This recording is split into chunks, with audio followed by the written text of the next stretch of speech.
ETV news కు స్వాగతం. రాజధాని అమరావతిలో చేపట్టాల్సిన పనులకు ఆమోదం తెలుపుతూ ఏపీ సర్కారు ఉత్తర్వులు జారీ చేసింది. సిఆర్డీఏ ఆమోదించిన 20 సివిల్ పనులను 11,467 కోట్ల రూపాయల వ్యయంతో చేపట్టేందుకు ప్రభుత్వం ఉత్తర్వులు ఇచ్చింది. ప్రపంచ బ్యాంకు, ఆసియా అభివృద్ధి బ్యాంకు సంయుక్తంగా ఇవ్వనున్న రుణంతో పనులు చేపట్టే విధంగా కార్యాచరణ చేపట్టింది. గెజెటెడ్, నాన్ గెజెటెడ్ అధికారులు, ఉద్యోగులకు అపార్ట్మెంట్లు, ఐఏఎస్ అధికారులు, ఎమ్మెల్యే, ఎమ్మెల్సీ నివాసాల నిర్మాణం పూర్తి చేయడానికి నిధులు విడుదల చేయడానికి అనుమతి ఇచ్చింది. జడ్జిలు, మంత్రులు, సీనియర్ ఐఏఎస్ అధికారుల బంగ్లాలకు నిధుల మంజూరుకు ఆమోదం తెలిపింది. ప్రభుత్వ కాంప్లెక్స్ నిర్మాణంలో భాగంగా సచివాలయ టవర్లు, అసెంబ్లీ, రాజధాని పరిధిలో మౌలిక సదుపాయాల కల్పనకు నిధులు వెచ్చించాలని నిర్ణయించింది. అమరావతిలో కొండవీటి, పాలవాగులు వెడల్పు చేయటం, శాఖమూరు, నీరుకొండ వద్ద రిజర్వాయర్ నిర్మాణానికి 1,585 కోట్లు ఖర్చు చేస్తారు.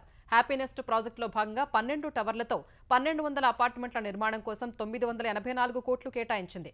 రాజధాని పరిధిలో వరదనీటి కాల్వలు, డ్రైన్లు, నీటి సరఫరా నెట్వర్క్, సివరేజీ, యుటిలిటీ డక్టులు, పాదచారుల బాట, సైకిల్ ట్రాక్లు ఏర్పాటు చేయాలని ఏపీ సర్కారు నిర్ణయించింది. ఆంధ్రప్రదేశ్ నుంచి రాజ్యసభకు జరుగుతున్న 3 స్థానాలకు కూటమి అభ్యర్థులు నామినేషన్లు దాఖలు చేశారు. అసెంబ్లీ ఆవరణలో బీద మస్తాన్రావు, సానా సతీష్, ఆర్ కృష్ణయ్య నామినేషన్ పత్రాలు సమర్పించారు. అభ్యర్థులకు మద్దతుగా 3 పార్టీల మంత్రులు, ఎమ్మెల్యేలు తరలివచ్చారు. బీసీలకు న్యాయం చేసేందుకు ఎన్ని పార్టీలైనా మారతానని బీజేపీ రాజ్యసభ అభ్యర్థి ఆర్ కృష్ణయ్య స్పష్టం చేశారు. బీసీలకు తాను చేసిన సేవలు గుర్తించే తనకు అన్ని పార్టీలు అవకాశం ఇస్తున్నాయని వెల్లడించారు. తాను ఏ పార్టీలో వెళ్లి చేరలేదని, వాళ్లే ఆహ్వానించి పదవి ఇస్తూ వచ్చారని తెలిపారు. బీజేపీ కూడా అలానే ఆహ్వానించినట్టు చెప్పారు. ప్రస్తుతం కేంద్రంలో బీజేపీ అధికారంలో ఉందని, బీసీలకు ఏం చేయాలన్నా కేంద్రం దన్ను అవసరమని తెలిపారు. బీజేపీతో కుదుర్చుకున్న ఒప్పందం బహిరంగంగా చెప్పలేనని అన్నారు. జగన్ హయాంలో రద్దు చేసిన దళిత సంక్షేమ పథకాలన్నీ పునరుద్ధరిస్తామని సాంఘిక సంక్షేమ శాఖ మంత్రి డోలా బాలవీరాంజనేయ స్వామి తెలిపారు. క్రిస్మస్, రంజాన్, సంక్రాంతి కానుకలు ఇస్తామన్నారు. విజయవాడ తూర్పు నియోజకవర్గంలో ఎమ్మెల్యే గద్దె రామ్మోహన్ రావుతో కలిసి పర్యటించిన మంత్రి వరలక్ష్మీనగర్లో ఎస్సీ కమ్యూనిటీ హాల్ ప్రారంభించారు. ఎస్సీ కార్పొరేషన్ను 3 ముక్కలు చేసిన జగన్ 5 ఏళ్లలో 3 కూడా రుణాలు ఇవ్వలేదని మండిపడ్డారు. ఎస్సీల స్వయం ఉపాధికి కార్పొరేషన్ ద్వారా జనవరిలో రుణాలిస్తామని వెల్లడించారు.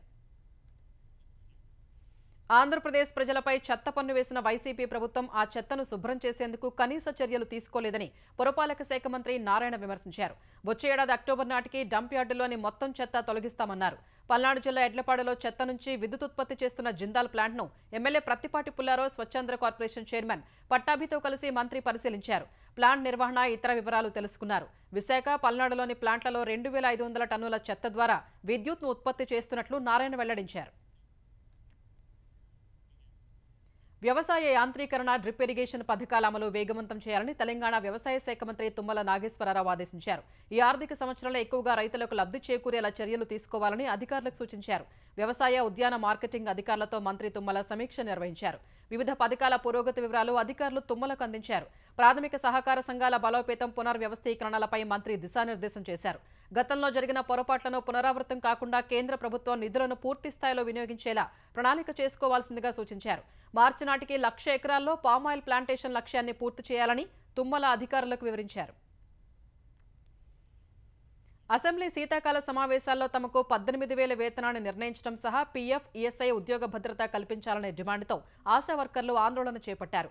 కోఠిలోని వైద్య ఆరోగ్య కుటుంబ సంక్షేమ శాఖ కమిషనర్ కార్యాలయం ఆవరణలో నిరసన చేపట్టిన ఆశా వర్కర్లు లెప్రసీ, పల్స్ పోలియో పెండింగ్ డబ్బులు చెల్లించిన తరువాతే కొత్త సర్వేలు చేయించాలని డిమాండ్ చేశారు. సంవత్సరాల తరబడి చేసిన పనికి డబ్బులు చెల్లించకుండా తెలంగాణ ప్రభుత్వం మోసం చేస్తోందని ఆరోపించారు.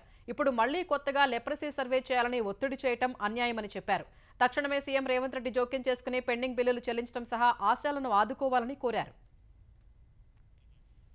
వేతనాల పెంపు, ఉద్యోగ భద్రత కల్పించాలనే డిమాండ్తో చలో హైదరాబాద్కు పిలుపునిచ్చిన ఆశా కార్యకర్తల్ని జిల్లాలో ఎక్కడికక్కడ పోలీసులు అరెస్ట్ చేశారు. వేములవాడ నుంచి బయలుదేరిన ఆశా కార్యకర్తల్ని పోలీసులు అదుపులోకి తీసుకున్నారు. వారికి సిఐటియు, సిపిఎం నాయకులు సంఘీభావం తెలిపారు. ఆశా కార్యకర్తలకు కనీస వేతనం అందించి ఉద్యోగ భద్రత కల్పించాలని ప్రభుత్వాన్ని కోరారు.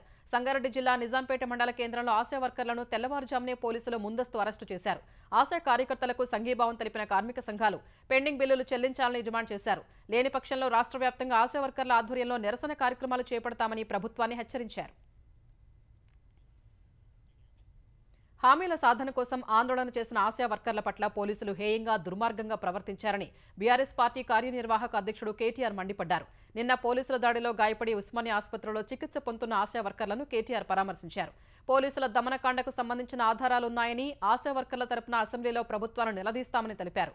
ఘటనపై మానవ హక్కుల సంఘం మహిళా కమిషన్లో ఫిర్యాదు చేస్తామని, ఆశా వర్కర్లకు పూర్తి స్థాయిలో న్యాయం జరిగే వరకు అండగా ఉంటామని భరోసా ఇచ్చారు. ఆడబిడ్డలపై చేయి చేసుకున్న పోలీసుల్ని వెంటనే డిస్మిస్ చేయాలని కేటీఆర్ డిమాండ్ చేశారు.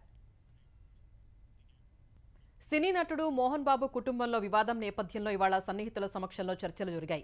విదేశాల నుంచి ఉదయం మంచు విష్ణు హైదరాబాద్ రాగా ఆయన విమానాశ్రయం నుంచి మోహన్ బాబు జల్పల్లిలోని ఇంటికి తీసుకెళ్లారు.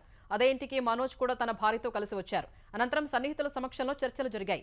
చర్చలు ముగిసిన తర్వాత మీడియాతో మాట్లాడిన మనోజ్ ఆస్తి కోసమో డబ్బు కోసమో తాను పోరాటం చేయట్లేదని, తాను చేసేది ఆత్మగౌరవ పోరాటమని తెలిపారు. పోలీసుల వద్దకు వెళ్లి రక్షణ అడిగినా వారు పక్షపాతంగా వ్యవహరిస్తున్నారని ఆరోపించారు. తర్వాత భార్య మౌనికతో కలిసి ఇంట్లో నుంచి మనోజ్ వెళ్లిపోయారు. ఇదే సమయంలో జల్పల్లిలోని మోహన్ బాబు నివాసం వద్ద మంచు విష్ణు, మనోజ్ బౌన్సర్ల మధ్య ఘర్షణ జరిగింది. మనోజ్ వెళ్లిన తర్వాత ఇరు వర్గాల బౌన్సర్లు ఘర్షణ పడ్డారు. బౌన్సర్లకు విష్ణు నచ్చజెప్పి ఘర్షణ ఆపించారు. మనోజ్ బౌన్సర్లు మౌనికతో వీడియో కాల్లో మాట్లాడగా గొడవలు పెట్టుకోవద్దని బౌన్సర్లకు ఆమె సూచించారు. తర్వాత మోహన్ బాబు ఇంటి వద్దకు మరికొందరు బౌన్సర్లు చేరుకున్నారు. అటు మనోజ్ వెళ్లిన కాసేపటికి మోహన్ బాబు ఇంటికొచ్చిన ఏసీపీ, సీఐ పరస్పర ఫిర్యాదులపై చర్చలు జరిపారు. వేలాది మంది ఉద్యమకారులు నాడు పెట్టుకున్న తెలంగాణ తల్లి విగ్రహాన్ని సీఎం రేవంత్ రెడ్డి ఎందుకు అంగీకరించడం లేదని బీఆర్ఎస్ ఎమ్మెల్సీ కవిత ప్రశ్నించారు. తెలంగాణకు మాత్రమే ప్రత్యేకమైన బతుకమ్మ పండుగను విగ్రహంలో ఎందుకు చేర్చలేదని అన్నారు. ప్రభుత్వ వైఖరికి నిరసనగా పార్టీ పిలుపు మేరకు తెలంగాణ భవన్లోని తెలంగాణ తల్లికి కవిత, బీఆర్ఎస్ నేతలు పాలాభిషేకం, పంచామృత అభిషేకం చేశారు. అందరిలో స్ఫూర్తి నింపేలా ఉన్న తెలంగాణ తల్లి విగ్రహాన్ని కాదని కాంగ్రెస్ తల్లిని పెట్టుకుని మా మనసులు నొచ్చుకునేలా చేశారని కవిత వ్యాఖ్యానించారు. సచివాలయంలో పెట్టిన కాంగ్రెస్ తల్లిని తిరస్కరిస్తున్నామని తెలిపారు. 9 మంది కళాకారుల్ని సన్మానిస్తామన్నారు. ఆ జాబితాలో మహిళలు ఎక్కడా అని ప్రశ్నించారు. విమలక్క, మల్లు స్వరాజ్యం, సంధ్య లాంటి వారు కనిపించడం లేదా అని అడిగారు. ఉద్యమ కాలంలో ఏర్పడిన ప్రతీకల్ని అవమానించే ఆలోచన పక్కన పెట్టి సామాన్య మహిళలకు ఇచ్చిన హామీలు నెరవేర్చాలని కవిత కోరారు. ముఖ్యమంత్రి చంద్రబాబు, డిప్యూటీ సీఎం పవన్ కళ్యాణ్, మంత్రి లోకేష్ పై అసభ్యకర, అనుచిత పోస్టులు పెట్టిన వ్యవహారంలో సినీ దర్శకుడు రామ్ గోపాల్ వర్మకు హైకోర్టు ముందస్తు బెయిల్ మంజూరు చేసింది.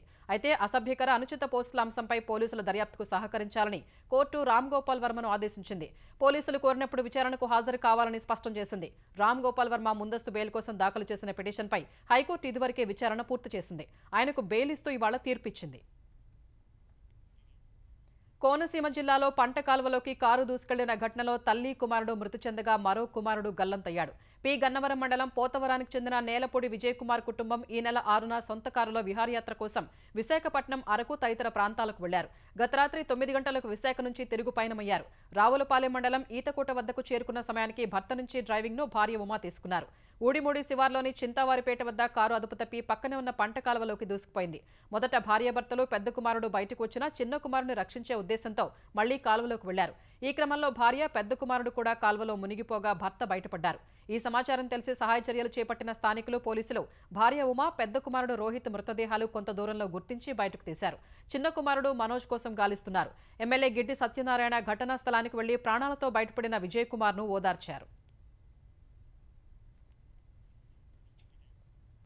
జనవరి 20న అమెరికా అధ్యక్ష పగ్గాలు చేపట్టనున్న డొనాల్డ్ ట్రంప్ అక్రమ వలసలకు సంబంధించి ఎన్నికల్లో ఇచ్చిన హామీకి కట్టుబడి ఉన్నట్లు స్పష్టం చేశారు. అధ్యక్ష పదవి చేపట్టగానే బర్త్ రైట్ సిటిజన్షిప్నకు ముగింపు పలకనున్నట్లు తెలిపారు. అమెరికన్ అంటే పునర్నిర్వచనం ఇవ్వనున్నట్లు చెప్పారు. ఈ విధానాన్ని ఎవరైనా అడ్డుకోవాలని ప్రయత్నిస్తే తీవ్ర పరిణామాలు ఉంటాయని ట్రంప్ హెచ్చరించారు. అధ్యక్ష ఎన్నికల్లో గెలిచిన తర్వాత తొలిసారి ఎన్బీసీ టీవీకి ఇంటర్వ్యూ ఇచ్చిన ట్రంప్ ఈ వ్యాఖ్యలు చేశారు. కొన్ని దేశాల జైళ్ల నుంచి వచ్చిన 13,000 మందికి పైగా నేరస్తులు అమెరికా వీధుల్లో స్వేచ్ఛగా తిరుగుతున్నారన్న ట్రంప్ అలాంటి వారికి అమెరికాలో చోటు ఉండరాదని చెప్పారు. అక్రమంగా వలస వచ్చిన వారి సంతానం, డ్రీమర్స్ లో చాలా మంది ఇక్కడే పుట్టి పెరిగారని, వారిలో ఎంతమంది గొప్ప ఉద్యోగాలు, వృత్తులు చేస్తున్నారని ట్రంప్ చెప్పారు. ప్రతిపక్ష డెమోక్రాట్లతో కలిసి వారి సమస్యకు పరిష్కారం కనుగొంటామని పేర్కొన్నారు. రాజ్యసభ చైర్పర్సన్ జగదీప్ ధన్కడ్పై ఇండియా కూటమి పార్టీలు అవిశ్వాస తీర్మానం ప్రతిపాదించాయి. ఈ మేరకు రాజ్యసభ సచివాలయంలో నోటీసు ఇచ్చాయి. ప్రతిపక్ష పార్టీలకు చెందిన 50 మంది ఎంపీలు అవిశ్వాస తీర్మానం నోటీసుపై సంతకాలు చేశారు. Congress, Trinamool Congress, Aam Aadmi party, Samajwadi party, DMK, ఆర్జేడీకి చెందిన ఎంపీలు అవిశ్వాస తీర్మానం నోటీసుపై సంతకాలు చేశారు. వివిధ అంశాలపై అధికార, ప్రతిపక్ష సభ్యుల ఆందోళనలతో పార్లమెంట్ ఉభయ సభలు రేపటికి వాయిదా పడిన తర్వాత విపక్ష పార్టీల ఎంపీలు రాజ్యసభ చైర్పర్సన్ జగదీప్ ధన్కడ్పై అవిశ్వాస తీర్మానానికి నోటీసు అందజేశాయి. రాజ్యసభలో ఆయన ఏకపక్షంగా వ్యవహరిస్తున్నారని వారు ఆరోపిస్తున్నారు. కర్ణాటక మాజీ ముఖ్యమంత్రి ఎస్ఎం కృష్ణ ఇక లేరు. కొంతకాలం నుంచి వృద్ధాప్య సమస్యలతో బాధపడుతున్న 92 ఏళ్ల ఎస్ఎం కృష్ణ గత రాత్రి 2 గంటల 45 నిమిషాల సమయంలో బెంగళూరులోని తన నివాసంలో తుదిశ్వాస విడిచారు. ఆయనకు భార్య, 2 కుమార్తెలు ఉన్నారు. 1932 మే 1న మాండ్యా జిల్లాలో జన్మించిన ఎస్ఎం కృష్ణ 1962లో మద్దూరు నుంచి స్వతంత్ర ఎమ్మెల్యేగా గెలుపొందారు. తర్వాత కాంగ్రెస్ పార్టీలో చేరారు. 1999 నుంచి 2004 వరకు కర్ణాటక 16వ ముఖ్యమంత్రిగా, తర్వాత మహారాష్ట్ర గవర్నర్గా పనిచేశారు. యూపీఏ హయాంలో విదేశాంగ శాఖ మంత్రిగా సేవలందించారు. కాంగ్రెస్తో 50 ఏళ్ల అనుబంధాన్ని తెగదెంపులు చేసుకుని 2017లో బీజేపీలో చేరిన ఆయన 2023 జనవరిలో వృద్ధాప్యం కారణంగా క్రియాశీల రాజకీయాల నుంచి తప్పుకుంటున్నట్లు ప్రకటించారు. ఎస్ఎం కృష్ణ మృతి పట్ల ప్రధాని నరేంద్ర మోదీ, కేంద్ర మంత్రులు రాజ్నాథ్ సింగ్, అమిత్ షా, కాంగ్రెస్ అధ్యక్షుడు మల్లికార్జున ఖర్గే, ఆ పార్టీ అగ్రనేత సోనియా గాంధీ, లోక్సభలో ప్రతిపక్ష నేత రాహుల్ గాంధీ, ఇతర నాయకులు, ప్రముఖులు ప్రగాఢ సంతాపం వ్యక్తం చేశారు. బెంగళూరులో ఐటీ పరిశ్రమ అభివృద్ధికి కృషి చేసిన సేవలు ఎనలేనివని అభిప్రాయపడ్డారు. తెలుగు రాష్ట్రాల ముఖ్యమంత్రులు చంద్రబాబు, రేవంత్ రెడ్డి కృష్ణ మృతికి సంతాపం తెలిపారు. మాండ్య జిల్లాలోని ఆయన స్వగ్రామంలో రేపు అధికార లాంఛనాలతో అంత్యక్రియలు జరగనున్నాయి. జగన్ నిరసనల కోసం రోడ్డెక్కే ముందు చేసిన పాపాల్ని ఓసారి సమీక్షించుకుంటే మంచిదని ఏపీ సమాచార శాఖ మంత్రి పార్థసారథి హితవు పలికారు. జగన్ 5 ఏళ్ల పాలన పట్ల ఇబ్బంది పడిన వర్గమంటూ లేదని మండిపడ్డారు. ఆంధ్రప్రదేశ్ని గట్టెక్కించేందుకు ముఖ్యమంత్రి చంద్రబాబు, ఉప ముఖ్యమంత్రి పవన్ కళ్యాణ్ కృషి చేస్తున్నారని చెప్పారు. బీసీల వెన్నెముక విరిచి పక్కన పడేసినందుకే వైసీపీలో ఎవరూ ఉండట్లేదని పార్థసారథి విమర్శించారు.